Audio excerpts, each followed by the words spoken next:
Hello everyone, welcome to शिक्षा पोटली। मैं अभिलाषा। मैं लूसेंट को डायग्राम के माध्यम से कैसे इजी वे में पढ़ा और समझा जाए ये बताने जा रही हूँ।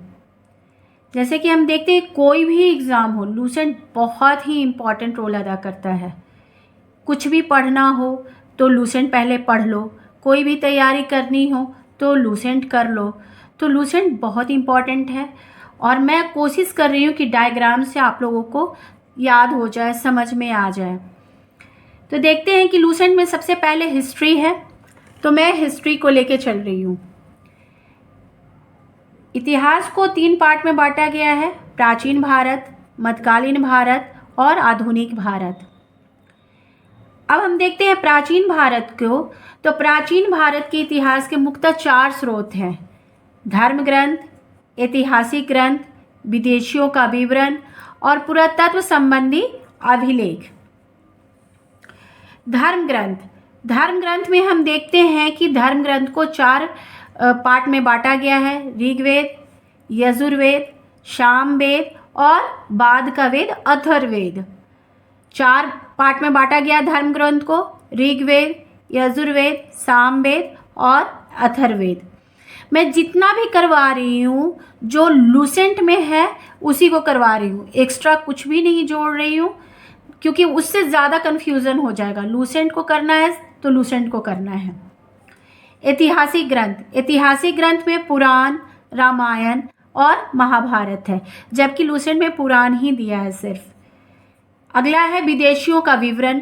विदेशियों के विवरण में हम देखते हैं कि जो यात्री यहाँ या तो राजा के साथ आए या अकेले जो आए यहाँ भ्रमण करने के लिए, उन्हीं के जो वृत्तांत है या उन्होंने जैसे बताया है भारत को वही है, जिसमें यूनानी, रोमन, चीनी लेखक, अरबी लेखक और अन्य लेखक हैं।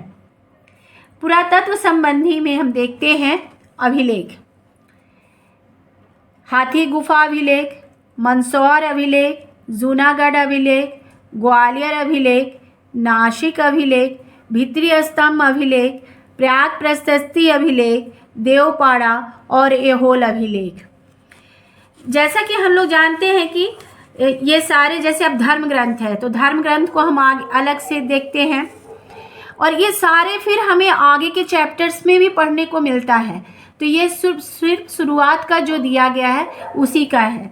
धर्म ग्रंथ 4 पार्ट है: ऋग्वेद, यजुर्वेद, सामवेद और अथर्ववेद। ऋग्वेद में मंडल 10 हैं, सूक्त 1028 है, ऋचाएँ 10,462 है। तीसरा मंडल सावित्री को समर्पित है, 9वां मंडल सोम को, 8वां मंडल ऋचाओं को और 10वां मंडल पुरुष सूक्त है। एक्चुअली जितने मंडल हैं उससे रिलेटेड लूसेंट में दिया गया है और इससे क्वेश्चन भी बनते हैं कि कौन से मंडल में क्या है, कई बार पूछता है। पुरुष सूक्त जो है वो 4 पार्ट में है, जैसे ब्राह्मण, क्षत्रिय, वैश्य और शूद्र। तो हम देखते हैं कि ब्राह्मण जो है, जो मुख से निकले हैं, ब्रह्म के जो मुख से निकले उन्हें ब्राह्मण कहा गया। जो भुजा से निकले उन्हें क्षत्रिय कहा गया। जो जांघ से निकले उन्हें वैश्य कहा गया और जो चरण से निकले उनके लिए उन्हें शूद्र कहा गया। दूसरा है यजुर्वेद। यजुर्वेद गद एवं पद दोनों में है। यजुर्वेद में बलिदान विधि का वर्णन है, मंत्रों तथा यज्ञ का वर्णन है। उस समय जो साधु महात्मा या जो राजा जब जीतते थे तो जो यज्ञ वगैरह करते थे उसी से संबंधित है यजुर्वेद। सामवेद में संगीत और गान से रिलेटेड है। सामवेद में ऋचाएँ 1875 है, सूक्त 1810 है। फिर हम देखते हैं सबसे बाद का वेद अथर्ववेद, जो कि उत्तर वैदिक काल में और सबसे बाद में आया था। अथर्ववेद में कांड 20 हैं, सूक्त 1031 हैं, मंत्रों का उच्चारण 5981 है, अंधविश्वासों का विवरण है, पक्षीगृह, कृषि की उन्नति, रोग निवारण, विवाह तथा प्रणय गीत, राजभक्ति, औषधि, शाप, वशीकरण, प्रायश्चित आदि हैं। जादू टोने का वर्णन है। अब हम देखते हैं अथर्ववेद में सभा एवं समिति को प्रजापति की 2 पुत्रियां कहा गया है। ये कई बार वन लाइनर में ये क्वेश्चन बनता है। पहले तो पीसीएस वगैरह में भी आ जाता था, लेकिन अभी एसएससी और अदर्स एग्ज़ाम में देखने को मिल रहा है। अब मैं कोशिश की हूँ कि जो जो चारों में हैं उनको इकट्ठा कर दूँ। जैसे पुरोहित, अब ऋग्वेद के जो पुरोहित हैं उन्हें होता कहा जाता है, यजुर्वेद के जो पुरोहित हैं उन्हें अधर्व्यू कहा जाता है, सामवेद के जो पुरोहित हैं उन्हें उद्गाता कहा जाता है, और अथर्ववेद के जो पुरोहित हैं उन्हें ब्रह्म कहा जाता है। इसी तरह से ब्राह्मण ग्रंथ है, जो ऋग्वेद के ब्राह्मण ग्रंथ हैं वो है ऐत्रेय और कौशिकी, यजुर्वेद के जो ब्राह्मण ग्रंथ है वह शतपथ और तैत्तिरीय, सामवेद के तांड और पंचविश, अथर्ववेद के गोपथ। नदियों को हम देखते हैं तो सरस्वती सबसे पवित्र नदी थी उस समय की। अन्य नाम जो है सरस्वती का वह है नदीतमा। सिंधु सर्वाधिक बार उल्लेख अगर किसी नदी का है तो सिंधु नदी का है। अन्य नाम हिरण्य है। इसी तरीके से अब हम देखते हैं ब्राह्मण, आरण्यक तथा उपनिषद। ब्राह्मण में जो है वो गद एवं पद दोनों में है। घटनाएं जो है ब्राह्मण ग्रंथ में वो परीक्षित जो राजा थे उनके बाद और बिंबिसार के पहले तक का है। ऐत्रेय ब्राह्मण में राज्याभिषेक, प्राचीन राजाओं के नाम आदि का वर्णन है। ब्राह्मण ग्रंथ में सबसे महत्वपूर्ण ब्राह्मण ग्रंथ है शतपथ ब्राह्मण। शतपथ ब्राह्मण ऋग्वेद के बाद स्थान रखता है। शतपथ ब्राह्मण में राजाओं का वर्णन है, जो जो राज्य उस समय थे, जैसे गांधार, शुल्क, ककेय, कुरु, पंचाल, ये सारे हम आगे जाके महाजनपद में भी पढ़ेंगे। स्त्रियों को पुरुष की अर्धांगिनी कहा गया था, कहाँ? शतपथ ब्राह्मण में। यानी कि हम देखते हैं कि वैदिक काल में स्त्रियों की स्थिति अच्छी थी, उत्तर वैदिक काल में स्त्रियों की स्थिति वहाँ से कमना शुरू होती है। उपनिषद, उपनिषदों की संख्या 108 है। मूलभूत उपनिषद 13 हैं। दार्शनिक विचार, ब्रह्मांड, आत्मा, ब्रह्म, ये सारे उपनिषद में हैं। अब हम देखते हैं वेदांग एवं सूत्र। वेदांग कितने हैं? 6 हैं। जैसे शिक्षा शुद्ध उच्चारण शास्त्र से, कल्प कर्मकांडीय विधि से, निरुक्त शब्दों की व्युत्पत्ति से, व्याकरण और छंद और ज्योतिष। सूत्र में देखते हैं श्रौत, गृह तथा धर्मसूत्र। अब आते हैं हम पुराण पे। पुराण की संख्या 18 है। पुराण के रचयिता जो थे लोमहर्षि ऋषि थे और उनके पुत्र थे उग्रश्रवा। यहाँ पे मैं मेंशन नहीं की हूँ, उनका नाम उग्रश्रवा था। सबसे प्राचीन एवं प्रामाणिक पुराण जो है वो मत्स्य पुराण है। और हम देखते हैं कि किस वंश के समय में कौन सा पुराण था, ये भी क्वेश्चन बनता है। तो हम देखते हैं विष्णु पुराण जो था वो मौर्य वंश में था। अब ऐसे भी याद रख सकते हैं, मोर कहाँ रहेगा भाई, तो विष्णु भगवान के ये में, और मौर्य वंश बहुत इम्पॉर्टेंट समय रहा है तो विष्णु पुराण। मत्स्य पुराण आंध्र शातवाहन। आंध्र शातवाहन हम जैसे कि जानते हैं कि साउथ इंडिया में है, तो मत्स्य यानी मछली वहाँ हो रही है, तो मत्स्य पुराण आंध्र शातवाहन। वायु पुराण गुप्त वंश में है, तो वायु पुराण को ऐसे याद रख सकते हैं भाई, वायु पुराण कहाँ है, तो गुप्त वंश में। अब हम देखते हैं कि बौद्ध, जैन और अन्य साहित्य, जो साहित्य हमें पढ़ने को है वो भी हम देखते हैं।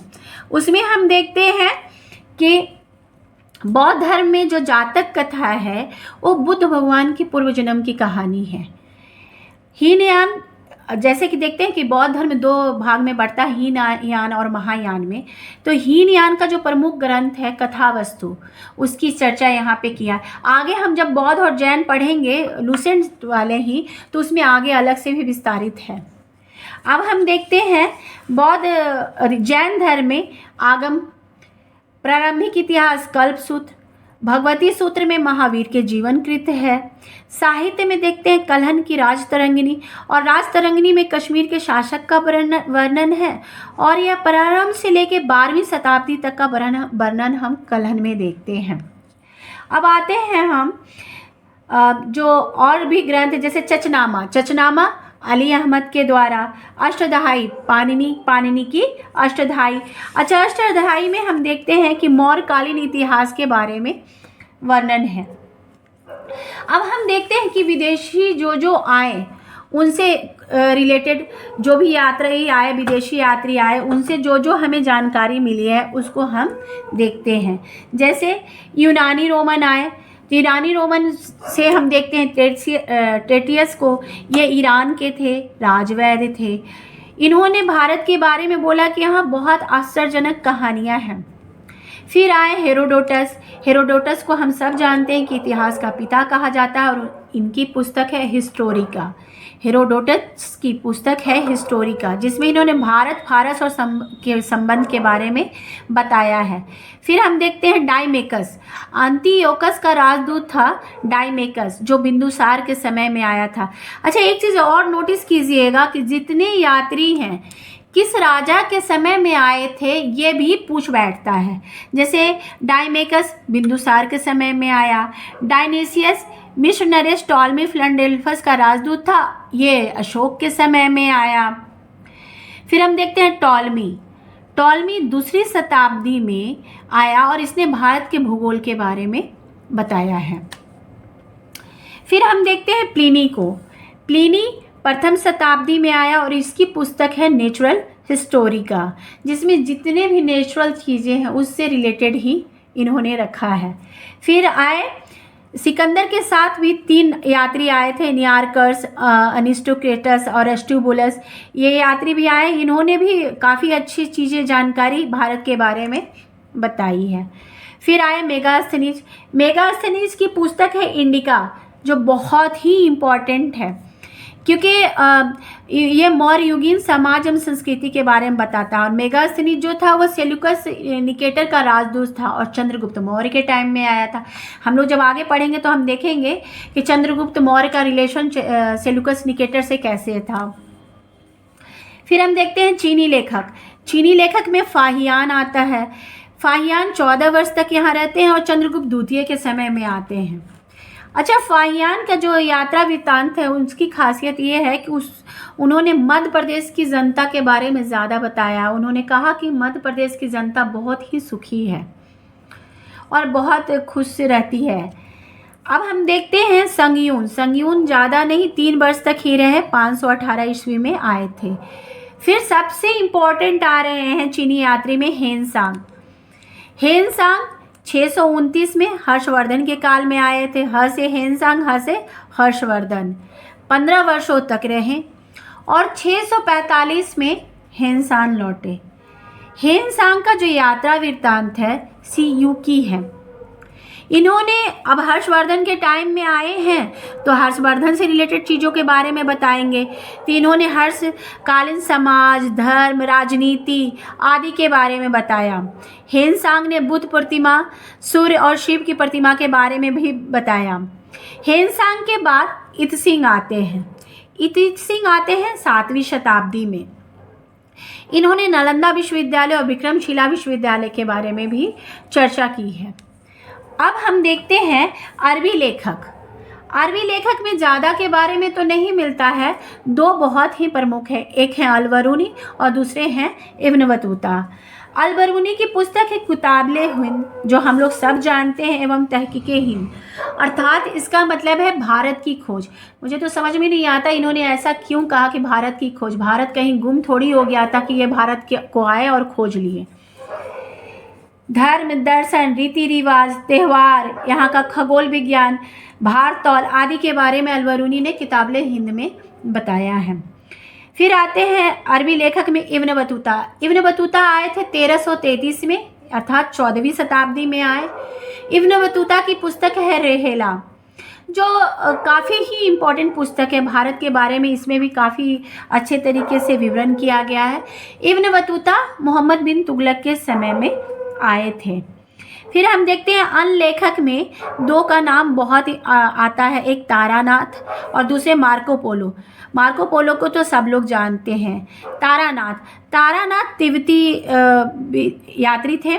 इन्होंने कंग्यूर और तंग्यूर नामक पुस्तक की रचना की थी और मार्को पोलो जो 13वीं शताब्दी में आए थे, इन्होंने पांड्य देश की यात्रा की थी। धन्यवाद।